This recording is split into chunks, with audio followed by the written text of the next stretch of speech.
Muy buenas noches a todos. Como todos saben, creo, este es un ciclo que comenzamos en el Club del Progreso hace ya en el mes de marzo, que consiste en recordar el proceso de la independencia, el proceso de la independencia que se concretó el 9 de julio de 1816, en vísperas del bicentenario, que vamos a hacer una gran fiesta a la que están todos invitados, naturalmente. Hemos tenido muchos expositores, todos de muy prestigiosa actividad. Uno de los próximos está aquí presente, que es el doctor Francisco Goyogana. Voy a hacer una brevísima introducción a nuestro invitado de hoy, que como dije es el doctor Roberto Contes Conde, que va a exponer sobre la independencia y las crisis en el mundo. Es nada menos que presidente de la Academia Nacional de la Historia, que está desarrollando o ha desarrollado una actividad muy intensa en torno a este mismo tema. Es miembro de número de la Academia Nacional de Ciencias Económicas, profesor emérito de la Facultad de San Andrés, profesor visitante en las universidades de Harvard y Chicago. Su último libro es El laberinto argentino, que fue presentado el año pasado en este club por Claudio Escribano, con la presencia del autor. Es autor de varios libros, entre ellos cito Impuestos y Política, la economía política de la Argentina en el siglo XX, y ha publicado en inglés por la Cambridge University Press. Bueno, esto es solamente una introducción para que el doctor Cortés Funes haga uso de su palabra, que va a quedar grabada en un video. Muchas gracias. Bueno, es realmente un verdadero gusto estar de nuevo en este club. Quiero agradecerle al presidente la invitación, y es siempre una oportunidad para reflexionar. Yo creo que el Bicentenario lo que nos demanda es pensar sobre qué hemos hecho los argentinos. Es decir, 1816 fue el momento más difícil probablemente de lo que fue un proceso largo, complejo, traumático muchas veces, de construcción del Estado argentino que nosotros heredamos y que vamos a dejar para nuestros hijos, para nuestros nietos. Fue el momento en que definitivamente se decidió la ruptura con todo un régimen político y crear un orden político nuevo. Esto, que parece una frase simplemente, significó en términos institucionales, en términos políticos, en términos de poder, una situación realmente de enorme cambio, de enorme desafío. Sobre todo si se tiene en cuenta las circunstancias en que esto se dio. Y esto nos lleva a la reflexión sobre cómo se decidió, en qué circunstancias. En 1816, la restauración había vuelto a Europa y a dominar el mundo. En el continente americano, en América del Sur, nuestras tropas habían sido derrotadas en Sipe-Sipe. Teníamos los portugueses en la banda oriental, los chilenos habían perdido en Rancagua, en la Patria Vieja.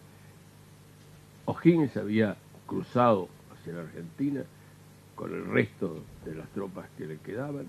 Bolívar se había exilado en Jamaica. El último punto que no había sido dominado por la reacción realista era lo que había sido el antiguo virreinato del Río de la Plata, nuestra Argentina. Pero esto es más complicado si uno piensa que a partir de 1813 Fernando VII había vuelto al trono de España en diciembre por el Tratado de Valenciennes, cuando los franceses habían sido derrotados por las tropas de Arthur Wellesley y después el duque de Wellington, y se habían perdido en Vitoria, se habían vuelto hacia Francia. Fernando VII vuelve, y el argumento que habían tenido las juntas, habían tenido el Cabildo de 1810, de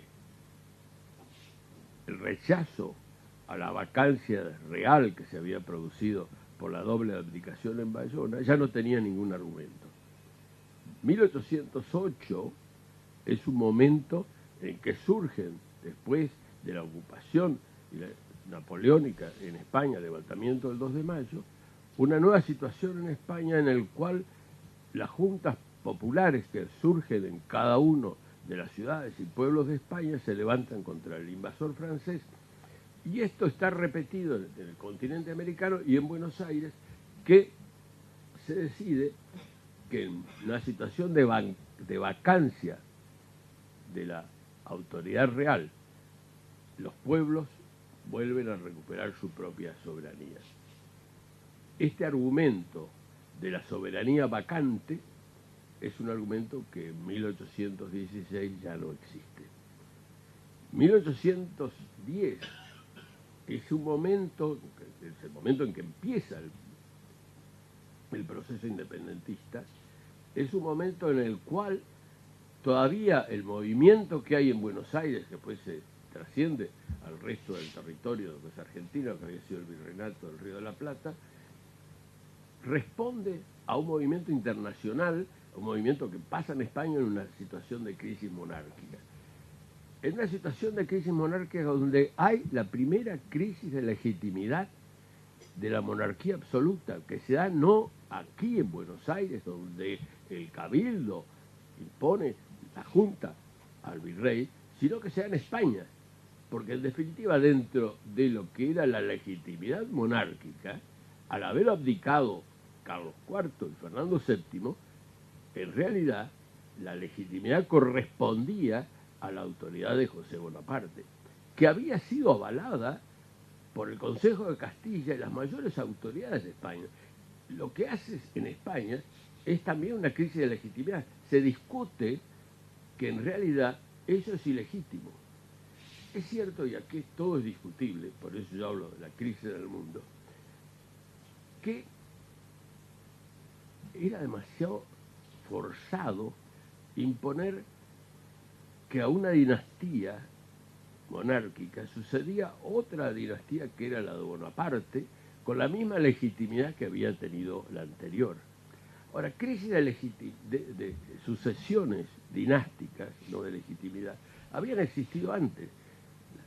La guerra de sucesión en España, que termina en el Tratado de Utrecht, es una crisis muy seria en Europa, donde finalmente se enfrentan la Casa de Borbón y Habsburgo sobre a quién le corresponde la sucesión de Carlos II, y termina Felipe V, el Borbón, hijo de unos delfines, en una alianza borbónica con Francia. Fue una guerra severa que termina en el Tratado de Utrecht, que enfrenta a dos ideas sobre la legitimación monárquica. Sin embargo, nunca había pasado que un nombre desconocido de un corso, Bonaparte, apareciera como una asociación legítima de la monarquía. Toda esta discusión que yo ahora estoy planteando parece un poco fuera de tiempo y medio absurda en un momento que no nos interesa esto. Pero a ustedes les pido que pensemos en común, que esto es lo que pensaba la gente entonces.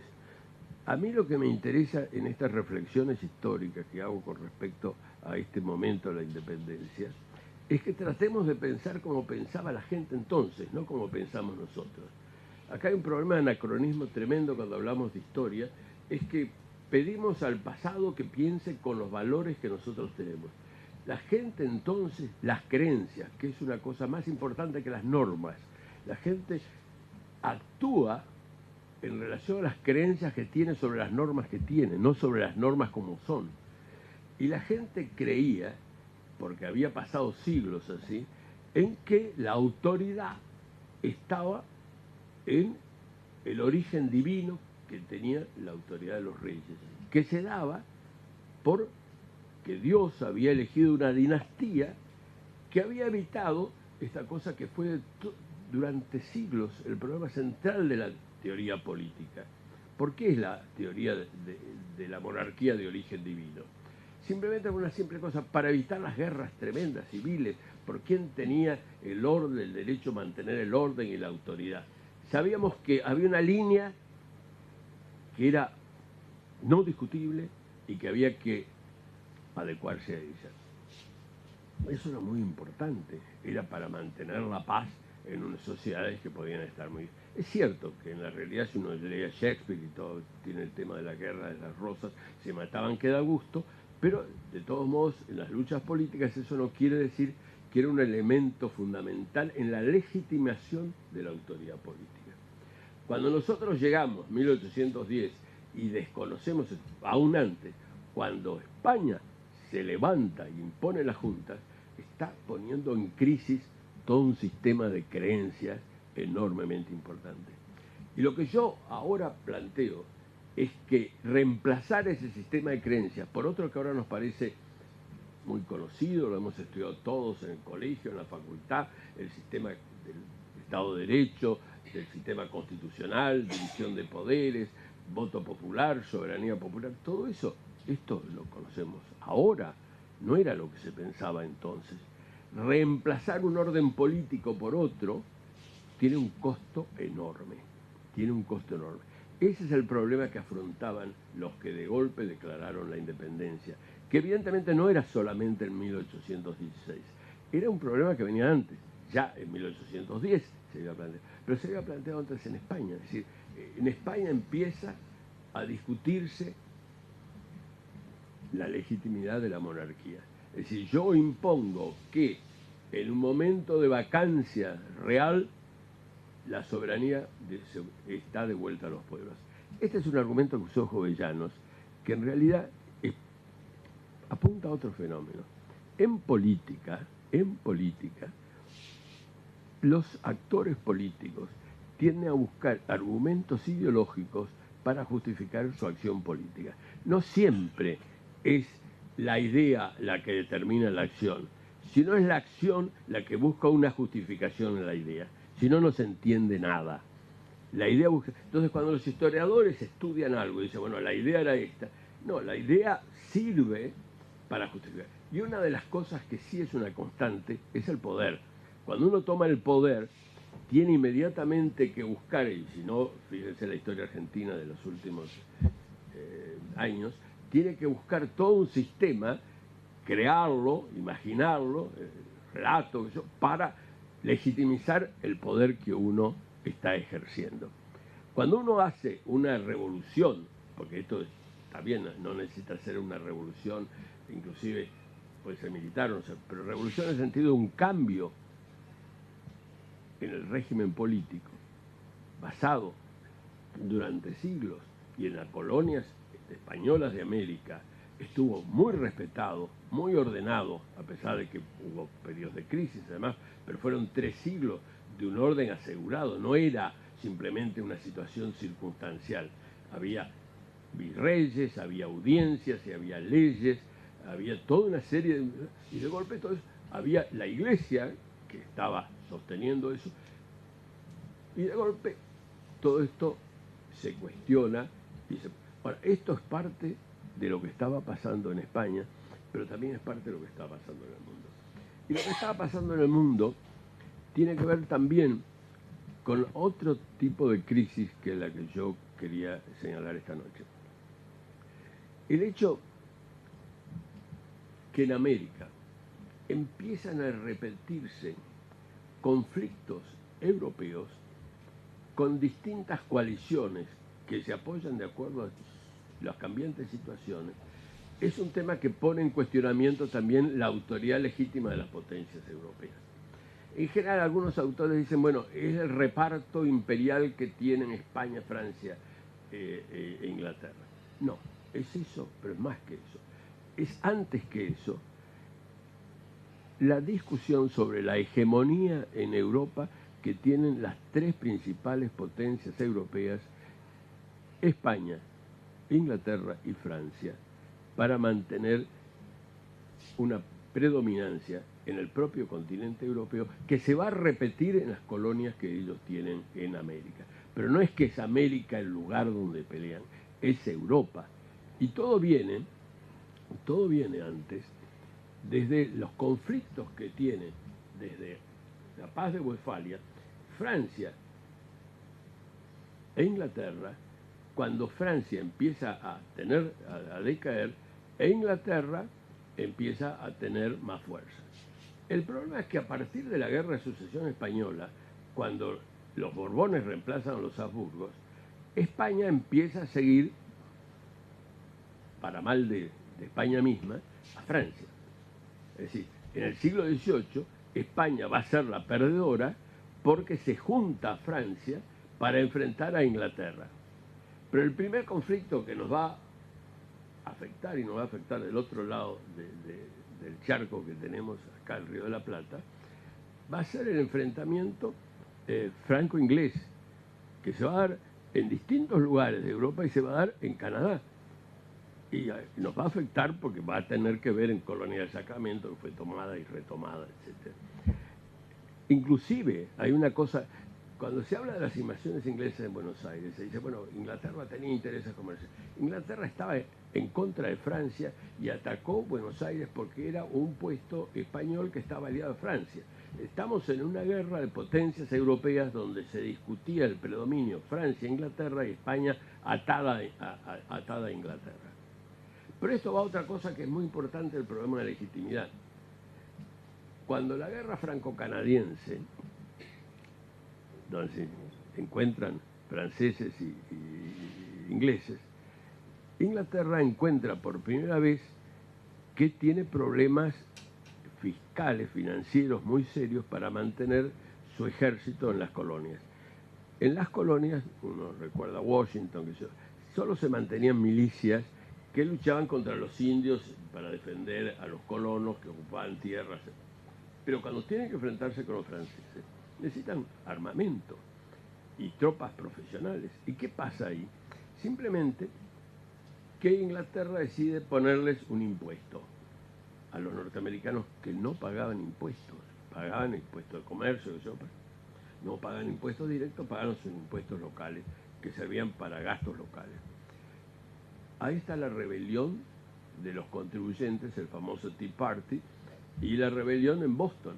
La independencia norteamericana es parte de un conflicto europeo, así como la independencia que tenemos en el Río de la Plata, eso es parte de lo que pasa de la invasión francesa a la península ibérica y la rebelión popular en Francia. Es decir, estamos viendo conflictos europeos en un cambio muy complejo y muy difícil sobre todas estas situaciones. Siguiendo ahí, el problema que viene sobre las alianzas cambiantes es que Francia y España, países monárquicos, absolutistas, legitimistas, apoyan a colonos rebeldes. No es solamente Lafayette un romántico. La independencia norteamericana está asegurada por la flota francesa que bloquea Yorktown, donde entra finalmente Washington. Sin la flota francesa no hay independencia norteamericana. Y España, que va a estar indignada con los rebeldes americanos, resulta que apoya a los rebeldes americanos del norte. Y abre camino a este mundo nuevo, que es el mundo donde se pueden rebelar. Es decir, las dos potencias más absolutistas, por su enfrentamiento con Inglaterra, entran a defender a los que tendrían que haber dicho, señores, elimínenlos. No se puede permitir para nada que esta gente exista, porque después de estos...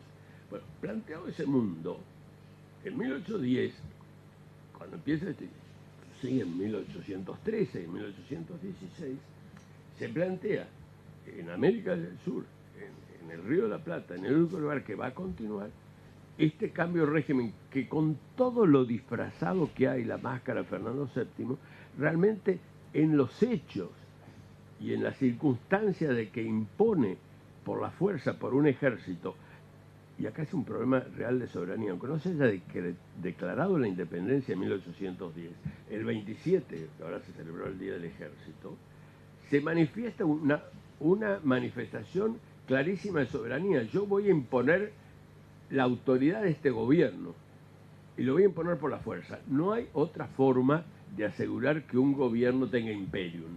Si no tiene la fuerza para imponerse, el gobierno es una declaración simple que eso no es Entonces, el gobierno de Buenos Aires no solo reemplaza al virrey, sino que toma una decisión de largo plazo, que es decir, señores, lo termina cuando reprime al levantamiento en Córdoba, cuando se opone a Montevideo. Es decir, están haciendo un ejercicio real de la soberanía. Si aunque no está declarada la independencia, está manifestando un atributo fundamental de la soberanía desde entonces. Desde entonces. No es simplemente un grupo conspirador o un grupo resistente o insurreccional que se levanta. Ejerce todos los atributos de lo cual está ratificado por la Asamblea del año 13, que se declara soberana. O estamos hablando de un régimen político en el cual el único soberano, y hay que recordar a Baudin, el soberano es que tiene el poder absoluto, es decir, no hay más arriba del soberano. Si no, Baudin dice, no es soberano, es decir, es otra cosa. Pero el soberano es que, si yo le discuto al rey que la soberanía es compartida, dejo de reconocer que el rey es soberano. Entonces es clarísimo que en 1813 le dicen, como no estamos ya en 2000, le dicen esto sobre, que es lo mismo que pasa inclusive, por eso Fernando VII cuando vuelve no la acepta, lo que pasa con la Constitución de Cádiz. Dice, la soberanía está compartida con la nación, o es soberano o no es soberano, sobre todo dentro del esquema legitimista. Ahora, toda esta cuestión crea este problema de la primera crisis de legitimidad. Estamos cuestionando un orden político basado en una autoridad reconocida. Es lo que, cualquiera que leyó a Maquiavelo, es lo que tenía el príncipe, es la costumbre, es la obediencia, es decir, no es que sea bueno o malo, es decir, la gente está... Cuando Maquiavelo habla del nuevo príncipe, le dice, bueno, el problema es que hay que tener que acostumbrarse a la posesión. En términos jurídicos, dice, bueno, finalmente la posesión crea derecho. El príncipe de siempre no es discutido porque está en posesión de eso. Esto es importantísimo, porque nadie le discute. Es un problema que tiene que ver con la política también actual. Es decir, el hecho de que uno en el poder se afirma y necesita tiempo en el poder para asegurar la existencia. Eso es lo que Maquiavelo le recomienda al nuevo príncipe. Usted tiene que tener cuidado, sobre todo deshacer al usurpador para no tener ninguna cohesión, para el viejo príncipe, para no tener ninguna competencia. Y ahí tenemos que el problema que tiene el nuevo régimen que quiere imponerse es el nuevo príncipe. ¿Cómo asegurar su legitimidad? Su legitimidad quiere decir la aceptación voluntaria, legitimada, a diferencia de lo legal, es cuando la gente está convencida, le gustará o no, pero que ese es el régimen que funciona, es el régimen que impera. Entonces, eso es lo que no lograron conseguir entre 1810 y 1816 las autoridades de lo que era el antiguo virreinato y de lo que fue después lo que fue nuestra Argentina. Ahora, ese es el primer problema que se plantea respecto al nuevo orden político. ¿Cómo se establece el problema de la soberanía? ¿Cómo se da legitimidad a esto? Cuando no era tan claro que lo que la gente pensaba era en los términos que pensamos ahora. Es decir, la soberanía reside en el pueblo elige a sus representantes, hay todo un registro. Todo eso realmente no existía. Existía algo sí que es, yo creo, lo más importante y lo que me parece ahora que tenemos que tener en cuenta como reflexión y como valores que tenemos que transmitir. Lo que cambia en el mundo es todo un sistema político basado en el orden, en la obediencia, que era lo que mantenía la autoridad de los reyes, en otro sistema basado en el consenso y basado en un hecho muy importante que aparece en la Constitución del Estado de Virginia, redactada por George Mason, en la Declaración de la Independencia de Jefferson, en la Declaración de Derechos del Hombre de Francia en 1789, el hecho de que todos los hombres son iguales. Hoy parece cuando hablamos de todos los hombres son iguales, son los reclamos sociales de que todo el mundo tiene. No, esto era muy distinto. Hay que de nuevo pensarlo en el mundo de entonces. El mundo de entonces era todavía un mundo estamental, donde los derechos que tenía cada uno no eran como individuo, eran como pertenecientes a un estamento. Cuando dicen todos los hombres son iguales, es que no tienen uno como señor, otro como siervo, otro como campesino, otro como miembro de una ciudad, de acuerdo a los derechos conferidos a esa ciudad para tener determinada autonomía. Cuando uno interpreta ahora son iguales, está interpretando de una forma distinta a la que existía entonces. Lo que está, y eso es lo revolucionario en la mente de las ideas, es que en el fondo un hombre libre es un hombre que tiene poder sobre sí mismo, porque si no, no es libre. Y entonces, cuando establecemos estos principios de la independencia, es sobre una comunidad de hombres libres, porque uno puede independizarse, como eran los principados alemanes del imperio germánico, pero manteniéndose con estamentos en los cuales los hombres no eran libres. Puede separarse, pero no con hombres libres. Entonces, lo que estamos estableciendo es una comunidad de hombres iguales en derechos, en derechos. Es decir, estamos aceptando un principio de que las personas, porque son hijos de Dios, o como decía Grocio, porque tienen razón, son personas morales. Y son personas morales, son las únicas que pueden delegar el poder que originalmente es de ellos. Inclusive hay que recordar, y esto es importante porque hay mucha confusión, que en el derecho inglés, cuando uno habla de la Carta Magna de 1215 como base del principio político, era entre varones, no es que todos los hombres eran iguales, existían estamentos.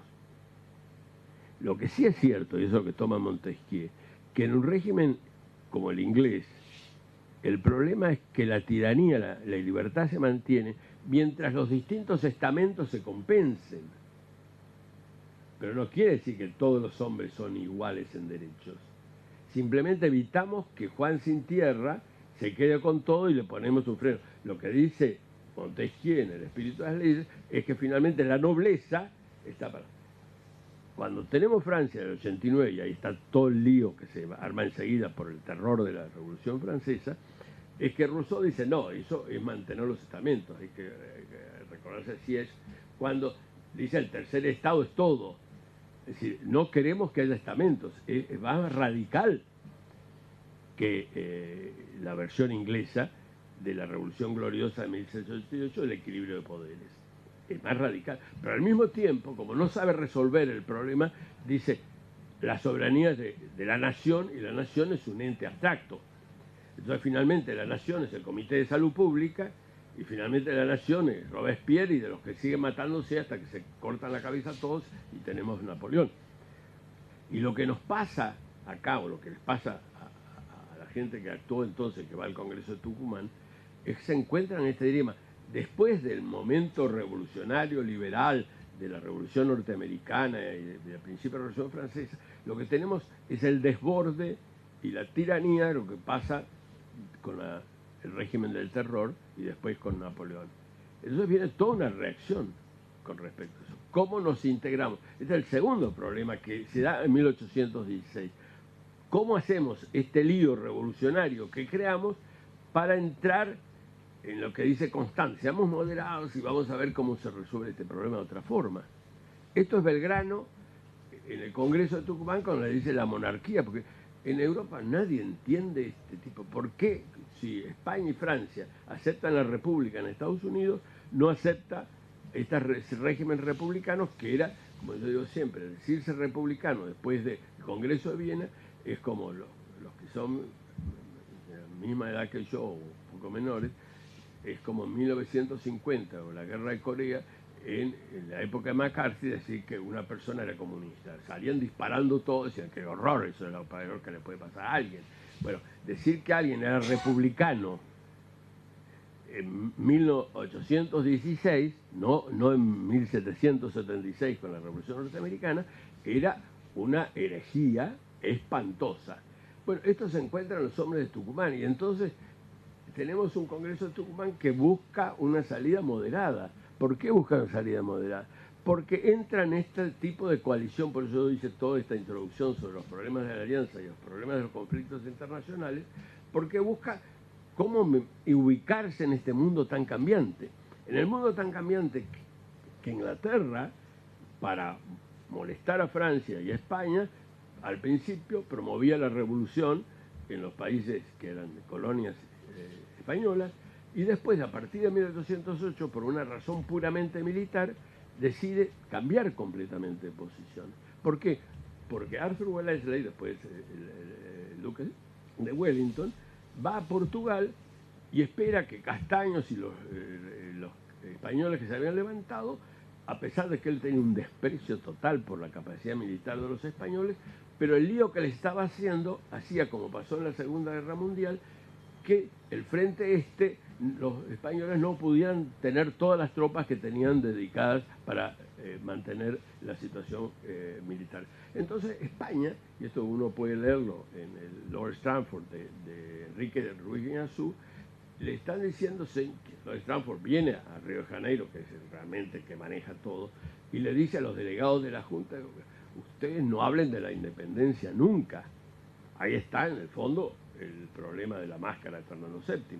Y bueno, uno dice, ¿por qué no se declararon independientes como debían? Que ahora todo el mundo dice, Artigas dijo que Artigas no tenía la responsabilidad del lío que estaba creándose acá. Entonces, ellos están buscando cómo ubicarse en un mundo cada vez más difícil, con una situación interna enormemente difícil. Esto da para hablar días y para continuar esto en otro momento. Pero quería dejar esto como reflexiones, porque en definitiva cuando los hombres del Congreso de Tucumán hacen esta declaración en el momento más difícil en el que está todo el resto de la América Española, las tropas independentistas, revolucionarias derrotadas, cuando no tienen otra solución, tienen el enorme valor de manifestarse a favor de un sistema político, que va a ser el sistema político, en definitiva, que consagra ese principio que tenía la Ilustración de que todos los hombres son iguales en derecho. Y esto significa que uno cede el poder, pero uno cede el poder en forma limitada. ¿Qué quiere decir? Es un sistema republicano, democrático, republicano, de división de poderes. Yo creo que esos son los valores más fundamentales que pues quedarán en la Constitución y creo transmitidos hasta nosotros es lo que debemos dejar para las generaciones que nos siguen. Muchas gracias.